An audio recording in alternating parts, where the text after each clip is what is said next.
Yes, sir, we can start now. Thank you.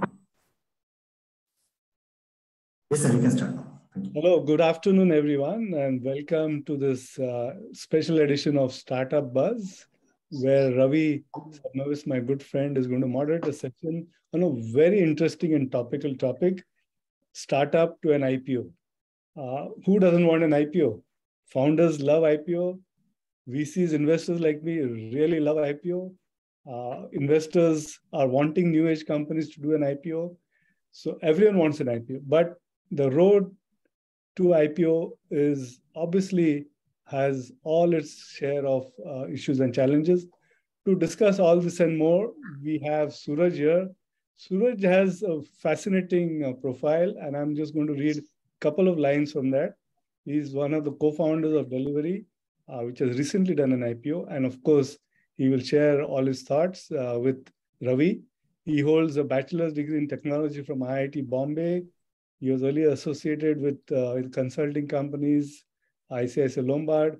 At Delhivery, he started up as head of operations, then went on to fulfillment business in 2013, 2014 to 17. He was head of HR. He then moved out to set up FTL business alongside assisting the CFO in raising capital. Now, here's the interesting part, and I wish I could do the same. In late 2019, he went on a sabbatical for 2 years. Come on, Suraj, tell us how you did that. We would all love to do that. And he joined back. That is fantastic. Last year to head new ventures and manage government relations for Delhivery. You couldn't have got a better person. Thank you, Suraj, for agreeing to be with us this afternoon and share your thoughts. This is an interesting topic. We certainly want to learn more from you. And it's over to Ravi. Thank you. Thank you, Ninad, and good evening to you, Suraj, and a warm welcome to the audience out here. Ninad, one of the things that struck me when I was chatting with Suraj the other day is one is, of course, a sabbatical, and we'll try and find out that secret, right? And the other is it's awesome that he's actually had so much cross-functional, experience, and that too in a startup. One knows that it happens in established companies, but in a startup, I think that's new news. Suraj, we are so glad to have you on this session, and really looking forward to hearing, the journey, your journey, and Delhivery's journey from startup to IPO. I must warn you that you can expect a barrage of questions. Most surprisingly, we've received over 35 questions even before the session started, and I'm sure as the session goes on, there'll be questions on the box. We'll try and take as many as we can. But before I start with the question, Suraj, obviously the people here know a lot about Delhivery. They've been reading about it and so on and so forth. But could you tell us something that none of us would know about either yourself or Delhivery? So first of all, thank you, Nina. Thank you, Ravi. Thank you for having me on this event. And I hope this is valuable to the people listening in. Good evening to everybody who's out here. So to your question, Ravi, I think very few people know that Delhivery started out as a food delivery company in 2011. We started doing e-commerce only about 6 to 7 months after we had actually launched operations on the ground. Some people do know, but very, very few, I realize, know about this. Interesting. So that's a good way to segue into the first question, which is, I was going to ask you, when and how did the Delhivery story really begin? And, what was the spark for you, Sahil, and the other co-founders to set up a logistics solution company? So we're good friends with the founders of Zomato, Dipinder and Pankaj. All of us were together. We used to work together at Bain in the Delhi office. And Dipinder and Pankaj had left Bain to start Zomato, and Sahil and I were both on a break from Bain. We were doing different things. I was working with the UID as a volunteer. This is when the UID project was kicking off in 2010. And Sahil was trying to figure out what he wants to do next. So he was on a 6-month sabbatical from Bain as well. That's when we had a discussion with Dipinder and Pankaj where they said, look, when we go to some restaurants and list their menus, their immediate question is, but how do we deliver? because there are a lot of restaurants who don't have delivery capability or don't have people to go out and deliver food. And so, would it be possible for you guys to set this up for us? We gave it some time and some thought, and we said, look, we can do this, but we will do it independently. Why do it as part of Zomato? We'll just set up another company and the two of us can go together and pitch whenever needed. And so that's how the thought came into our minds.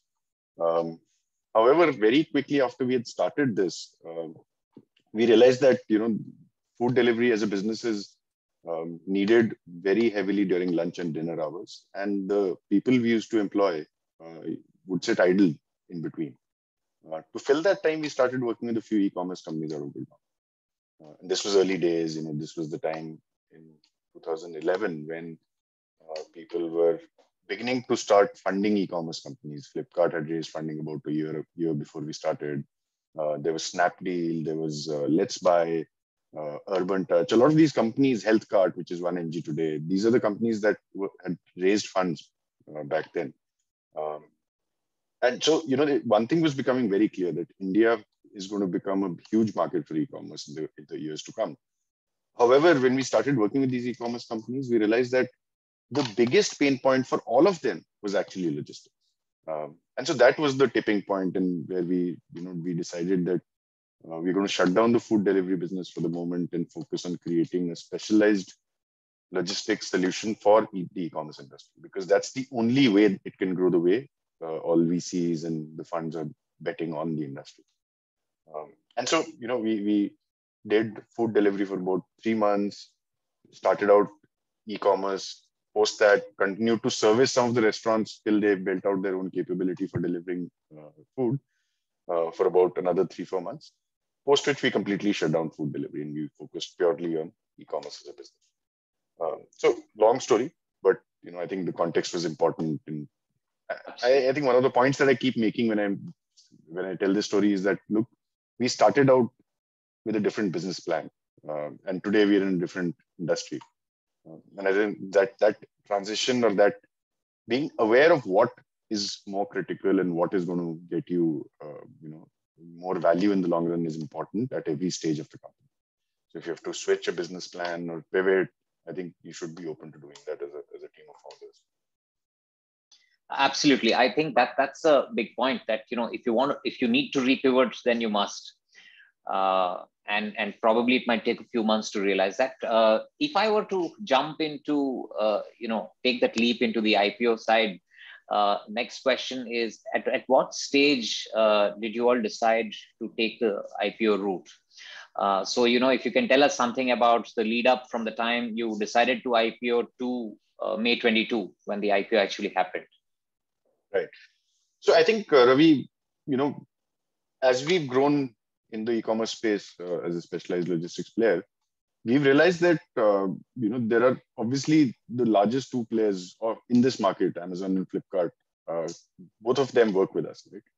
And they work with us only because they believe that we're a truly independent player. We obviously, there's no data. They don't have any concerns about their data being shared with their competitor. And so we very early realized that our ultimate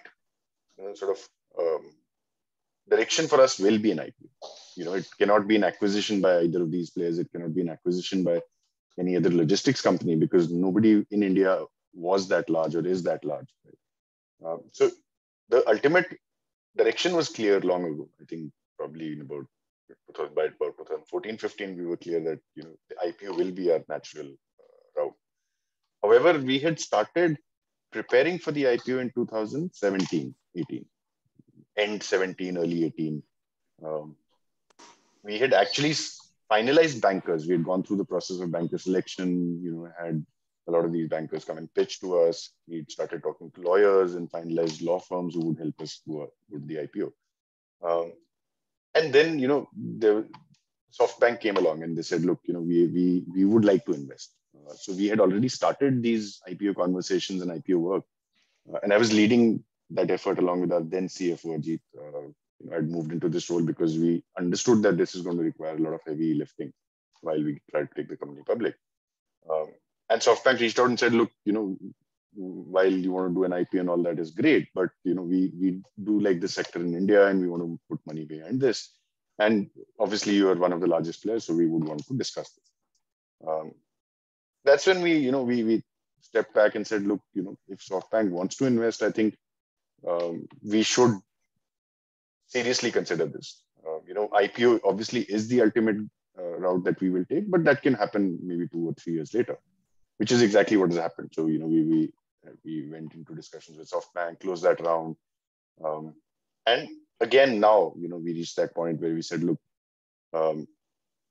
we made an acquisition last year just before our IPO, right? We acquired a large company called Spot On. And we said, look, now there are a number of these small companies that we are seeing out there who could potentially consolidate into us and help us reach a larger segment of the market or provide additional services than what we do today. We will need capital. And I think now, again, we've reached that point where going public may be the best option to us, rather than trying to raise funds privately again, although there was interest. But this decision was taken last year.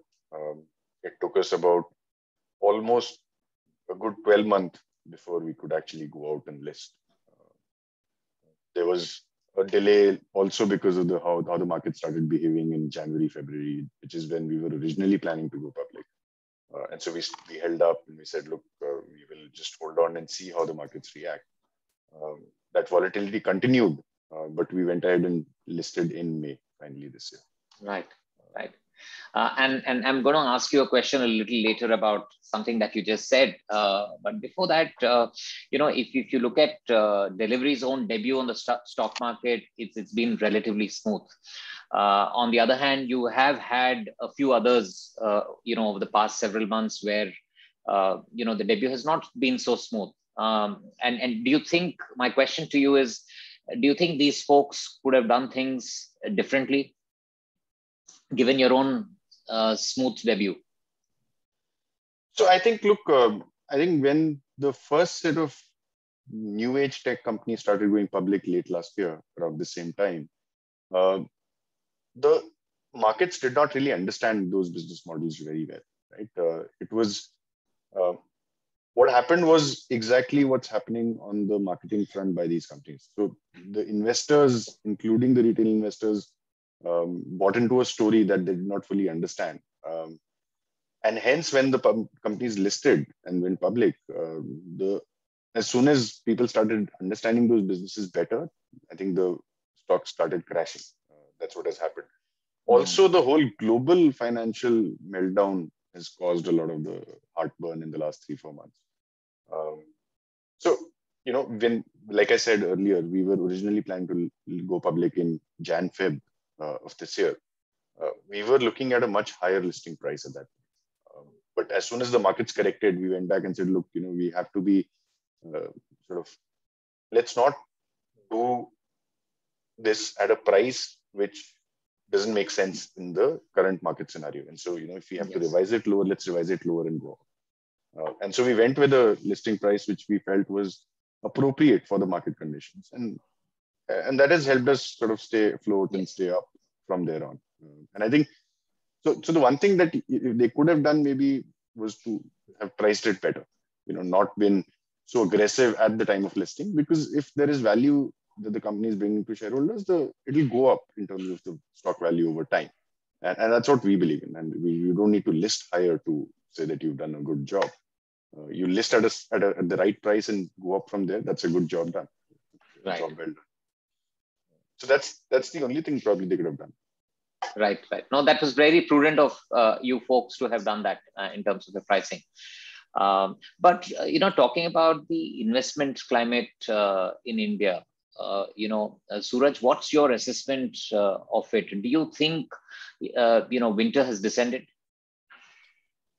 So I think again, different situations for different kind of companies.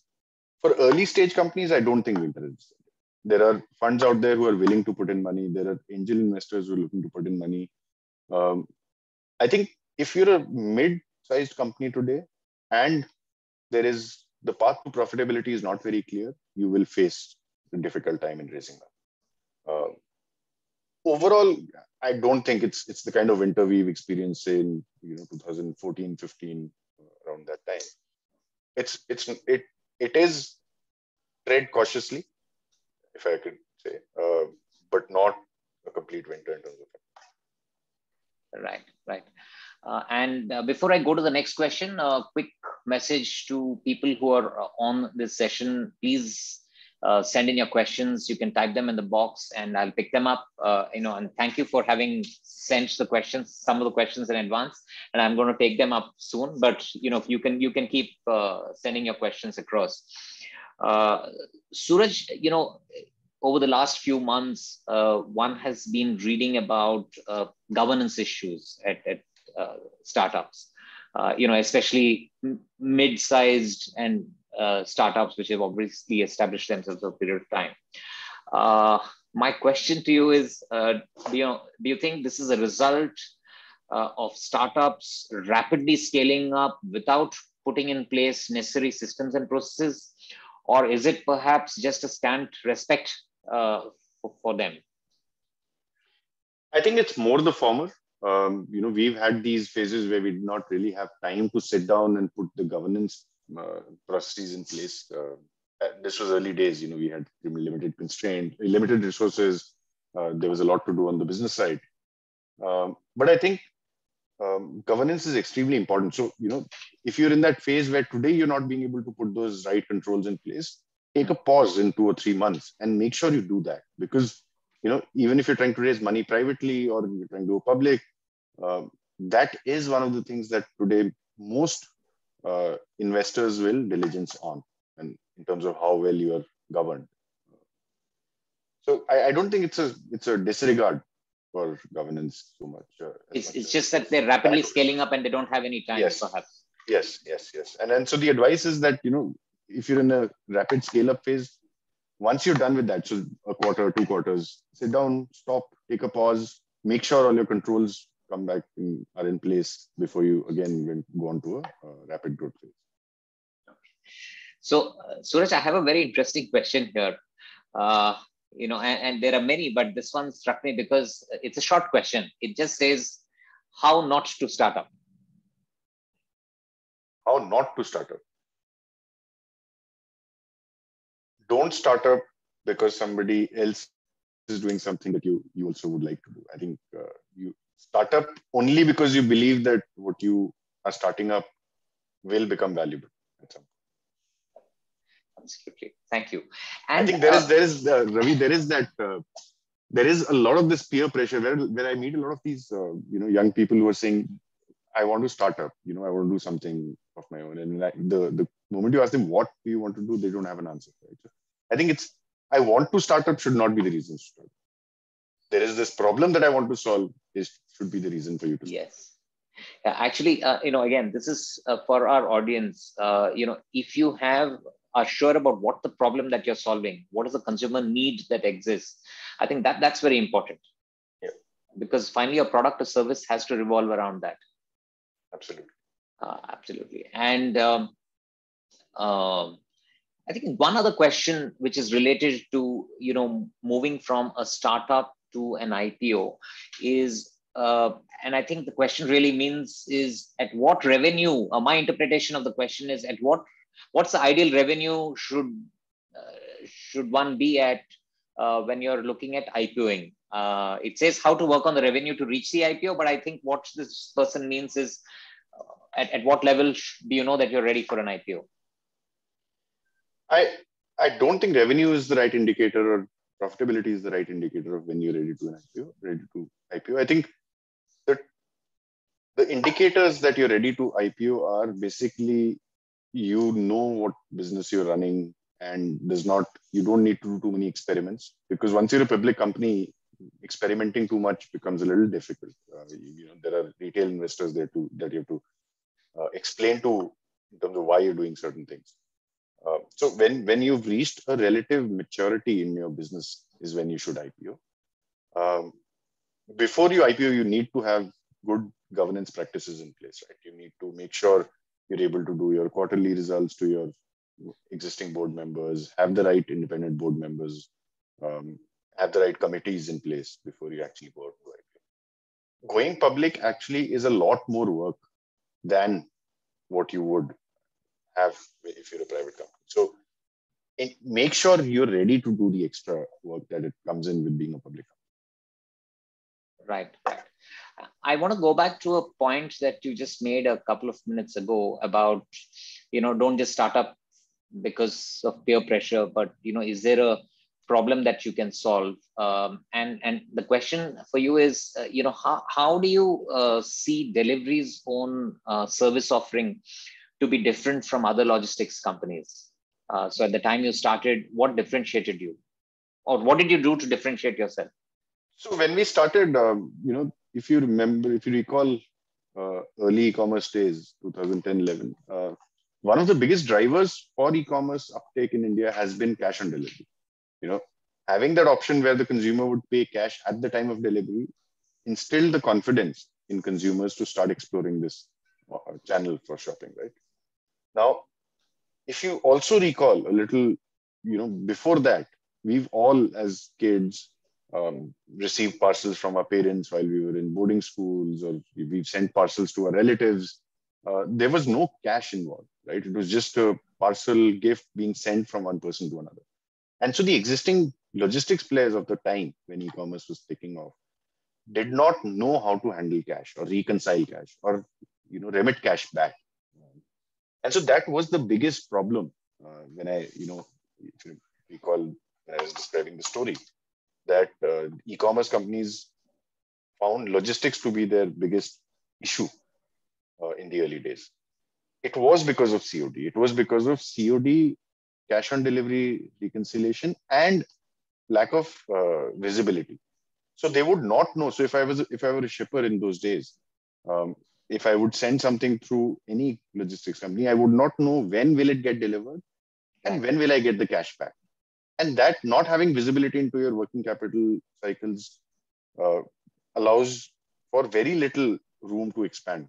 Right? And so when we started out, these were the first two premise around which we built the company. We said, look, every parcel should have full tracking visibility from the time it's picked up to the time it's delivered. And we have to build systems whereby we can remit the cash back to sellers the very next day. So our systems have to be designed for us to be able to reconcile cash every day at a shipment level, at a branch level, at a client level. And so that's what we designed. That's how we designed our company. Okay, that's very interesting. I'm going to take a question, Suraj, from Dhruv Kotru here. His question is, how are drones being integrated in the logistics companies like yours for the future? And, what's your take on it, on drones? Drones, I think there is very little clarity around the drone ecosystem currently. Drones are being used for defense purposes by the armed forces in the country primarily. However, drones can be useful in large indoor facilities where it can help us reduce manpower requirements in large facilities in indoor environments. I don't think we can use drones in the outdoor space today, given the current regulation. And I also don't see that changing very soon. We are still evolving in terms of the aviation policies in the country, right? A drone policy becoming mature enough or becoming so well defined that everybody can operate their own drones is going to take a while. So while there's a lot of talk around what all drones can do, I think the best use cases are actually disaster relief, defense, security, surveillance, or indoor facilities where you can use drones to reduce your manpower requirements. Sure. There was another question that popped up on the screen, but I think you answered that in case you wish to add more color. The question was that when you pivoted from food delivery to e-commerce delivery, what are the things that you kept in mind? I think the point that you had already made was that you realized that these people were busy only during lunch and dinner hours. And but in case you wish to add more color to that, you could take the question. No, I think that was the important indicator that we needed to make sure they're well utilized for us to give food delivery at a cost which makes sense for restaurants. Certainly. And what do you see, another question here, what are the challenges that you typically find in the last mile deliveries? Last mile delivery, I think the biggest challenge is that it is a very local operation. And so every day there are unique challenges in different parts of the country. You will have adverse weather affecting operations in certain parts of the country. You will have political situation doing the same in another part. You'll have some religious festival leading to mass absenteeism one day, or some sort of disturbance in an area. That's being able to predict what will happen tomorrow is right. the most difficult thing to do in our kind of an operation. Thank you. And another question, about your scaling up, Suraj, is how did you deal with cultural issues and challenges when you were scaling up the organization? And the question goes on to ask, especially when balancing loyalty with capability. So I think scaling up in any company's evolution, the first 3-4 years are built purely on the basis of a mad desire to do what you're trying to build, right? And so everybody in that at that point should be totally aligned to the mission of the company or the mission of the business. Obviously, people who are hired in the early days need to be adequately rewarded in terms of position, in terms of compensation, as in when you start growing.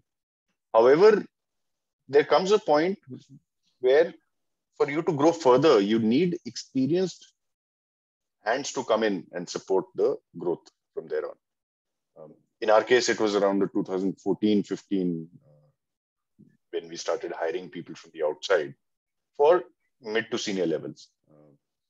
And the reason we were hiring them was because while we had extremely capable young folks who had grown with us as a company, and if you look at the founding team as well, while we did have some experience, but we were not, you wouldn't call us highly experienced people in managing large workforces or large teams. And so we needed additional support. And so that's when we started hiring people for capability who had proven track record. But I think because you're still growing rapidly, there are enough and more roles and positions for you to make sure you are able to reward loyalty and for you to make sure you're able to get in experienced hands on day. Very rarely have we had to compromise. One question that came up in my mind, you said when in 2014-15, you started hiring more senior folks. When you started hiring senior folks, how did all of you, the co-founders, deal with having to arguably give up some control? One often hears about, founders and co-founders, wanting to control everything and micromanage. So how did you deal with that, of being able to let go? So I think if you think about it being having to let go position, you will not feel very good about it. But I think if you think about it differently and say, look, am I able to do more, or do I have more time now? That decision becomes easier, because what we were essentially trying to do was get experienced people on board to take on some of the decision making that we were having to do, which was obviously either getting slowed down because we did not have the time, or we were ending up killing ourselves in terms of the number of hours we were putting in, right? So these additional hands only made things better that way. Right. Decisions were being taken faster and we would get more time for ourselves. That's right. And I have a couple of more questions here. One of them says from Sumant Kachru, NSE has a startup IPO system for smaller companies growing fast. Is that a viable option, especially when there is talk of a VC winter? I would not know. I don't know about that ecosystem or that option. No, sure. The other question from Mr. Ghosal is, we are an outsourced franchise brand in food tech industry to deliver safe multi-cuisine delicacies. On a pre-revenue stage, green, sustainable, eco-friendly solution to the problem addressed. What best ways to raise funds for scaling is the question. I think this is a fairly general question. It's I think general. Yeah, it's a I think generalized question for any startup, I guess. It's angel investing. Yeah. I think the one or two things that you have to always understand when you're trying to raise money is that anybody who's putting in money wants that money to grow, right? If I'm putting in 10 rupees today, I want it to become 100,000, 10,000, whatever that number might be tomorrow. And so for the investment to grow, first of all, what is needed is that you're playing in a market that's large enough for you to grow. You shouldn't be playing in a space where you're already very large and there isn't enough room for you to grow further. Because if you don't grow further, that investment won't multiply, right? The second important thing is, who's the team that's driving this? In early stages, every investor will only look at the founding team or the core team that's driving any business, right? If somebody had spoken to us in about April 2011, we were running a food delivery company. But I think when we pivoted, some of these conversations continued to happen because they were essentially looking at the people they were trying to back, not the idea at that stage so much. And so, are you a team that believes very strongly in what you're trying to build and also is flexible to change if you need to in the future? So I think these are the only two things that people look for in very early stage companies. At least these are the things that I look for. Obviously, Sure, everybody has their own criteria. What's the best way to raise funds is to talk to as many people as you can. Just go out and reach out to angel investors, cold call, emails, calls, whatever you can. LinkedIn is a good medium. Reach out to VC funds. Again, you will get contact addresses, email addresses on their websites. So reach out to as many people as you can. Hopefully somebody will respond, somebody will talk to you, somebody will give you feedback on how to do this better. We've never hired external sort of banks to help us raise funds in the early days. We would do it directly. But again, if you don't have many connections, you might want to hire a boutique investment advisory firm. And another question, which actually goes back to the time you started off, Suraj, is, we all know when a new company comes in with a new service or a product, yes, at one level, we say that, there's enough room for everybody to grow. On the other hand, the established players will try their best to push you back and make life difficult for you. So the question that popped up here is, what kind of challenges or pushbacks did you face from the big established logistic players at that time, and how did you manage to overcome that? So I think we've been lucky that way. We started out as an e-commerce logistics player, an industry which did not exist before we came into existence, right? And so for the large companies, this was so small that they were not even willing to relook at their COD systems or cash collection methods or process, which is why we got that opportunity to play.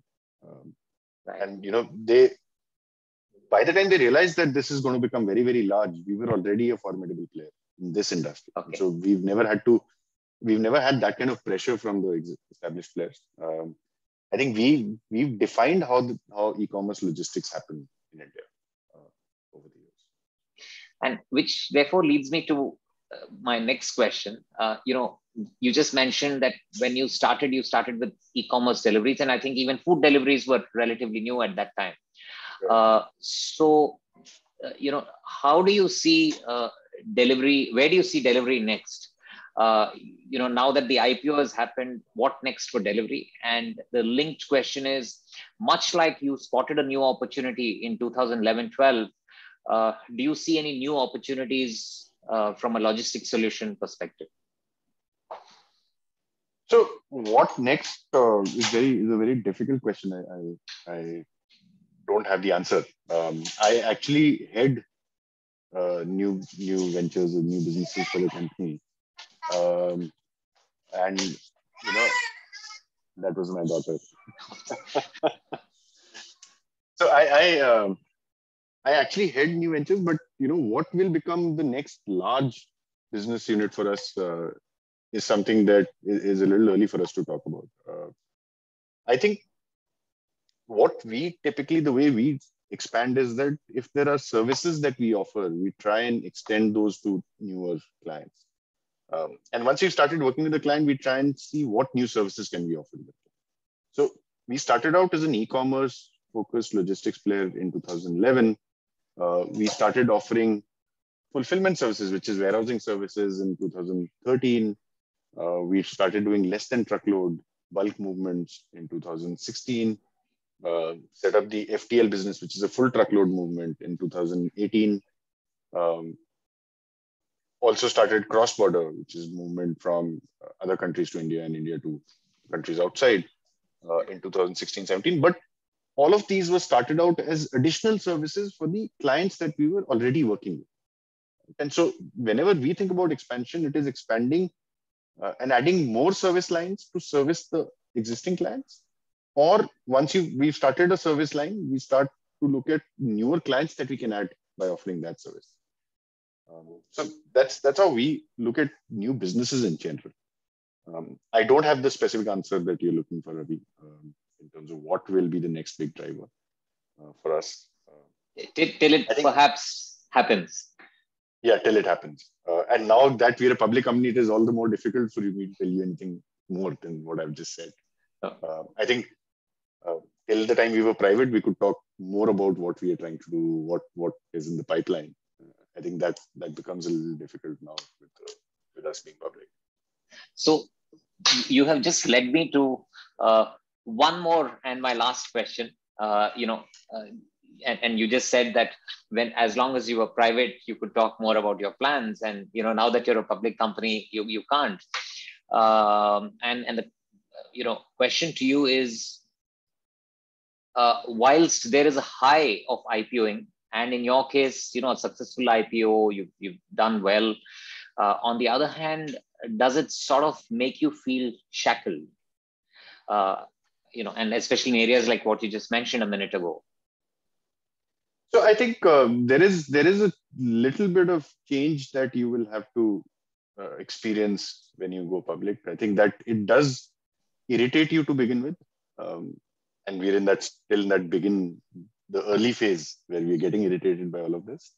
But I think ultimately it is a step in the right direction, because going public enforces a certain kind of discipline onto a company, enforces a certain level of governance that a company needs to adhere to, enforces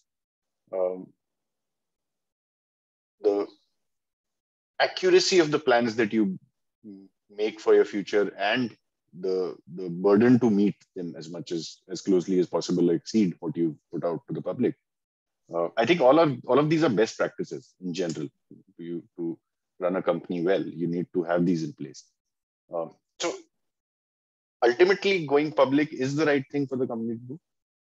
There is a phase where you will feel that you had more freedom, which you now don't, in terms of what you can talk about. But I think it's just getting used to. I don't think it's going to last, in our case, also for more than 6 to 8 months for us to get used to that. But yes, it is a lot of more work than you would do as a private company. So, which is why I said earlier, go public when you feel you have the ability to take on the extra effort that is needed to survive as a public company.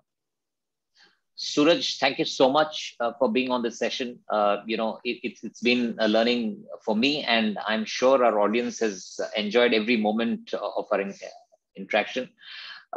Thanks once again on behalf of CII Western Region.